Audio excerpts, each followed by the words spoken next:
Hi leaders. So very fantastic morning. నేను కోటబొమ్మల్లి railway స్టేషన్లో ఉన్నాను.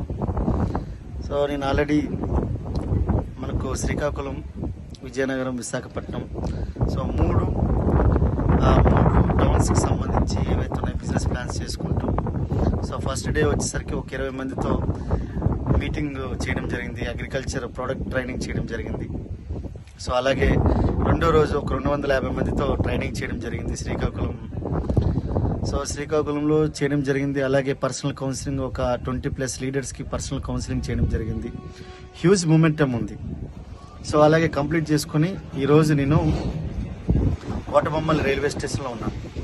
ఈ కోటబొమ్మల్లి రైల్వే స్టేషన్లో మళ్ళీ నా కళలు నెరవేర్చుకోవడానికి, ఇంకొక షెడ్యూల్కి వెళ్ళడానికి, బిజినెస్ షెడ్యూల్ చేసుకోవడానికి నేను కోటబొమ్మల్లి రైల్వే స్టేషన్లో విశాఖ ఎక్స్ప్రెస్ గురించి వెయిట్ చేస్తున్నాను.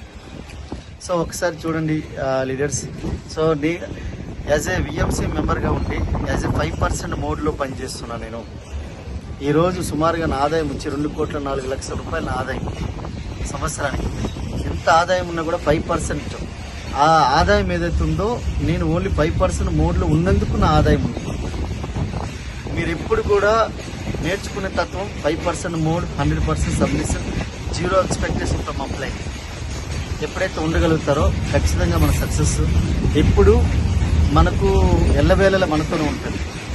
సక్సెస్ మనతో ఉండాలి ఎప్పుడు అనుకునంటే 5% మోడ్లో ఉండాలి. సో ప్రతి ఒక్కరూ గుర్తుపెట్టుకోండి, మనకు సక్సెస్ అనేది అద్దెకుండే ఇల్లు లాంటిది. ఆ అద్దె ఎప్పుడు పే చేసి ఉండాలి. ఆ అద్దె ఏంటంటే 5% మోడ్.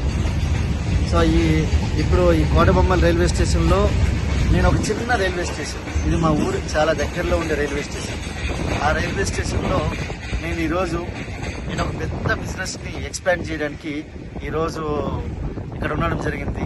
నేను రెగ్యులర్గా ఎయిర్ ట్రావెలింగ్, మొత్తం ఎయిర్ బస్సే ఉంటుంది, అంటే ఏరోప్లాన్ ట్రావెలింగ్ ఉంటుంది. కానీ మళ్ళీ రెగ్యులర్గా వెళ్ళే చిన్న విలేజ్లకు కానీ చిన్న పట్టణాలకు వెళ్ళడానికి ట్రైన్ కూడా ఉపయోగిస్తాం. సో ట్రైన్ బీభత్సంగా వాడతాం. సో నా బిజినెస్ ఎక్స్పాండ్ చేయడానికి ఇది వాడుకుంటాను. సో గుర్తుపెట్టుకోండి లీడర్స్, ప్రతి ఒక్కరు కూడా మనము చిన్న ఏరియాల్లో కూడా బిజినెస్ బిల్డ్ చేయాలనుకుంటే, బిజినెస్ డెవలప్ కావాలనుకుంటే అన్ని రకాల వాహనాలని వాడాలి, అన్ని రకాల రవాణా వ్యవస్థలను వాడాలి. సో నేను ఎక్కడికి వెళ్ళినా నాకు ఎయిర్ బస్సే ఉంటుంది.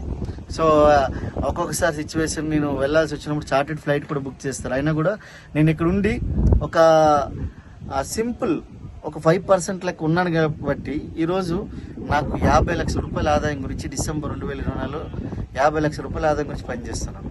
సో కళలు కనడమే కాదు, కళలు నెరవేరుతున్నాయంటే మన వెస్టీజ్ విన్నింగ్ టీంలో ఉన్న రూల్స్ అండ్ ఎథిక్స్. సో ప్రతి ఒక్కరు కూడా గుర్తుపెట్టుకోండి లీడర్స్, మనకి ఎప్పుడు ఎంత ఎదిగినా ఒదిగుండేటట్లు చూడండి. మొక్కను చూసి మనం నేర్చుకోవాలి. So come and join. So thank you.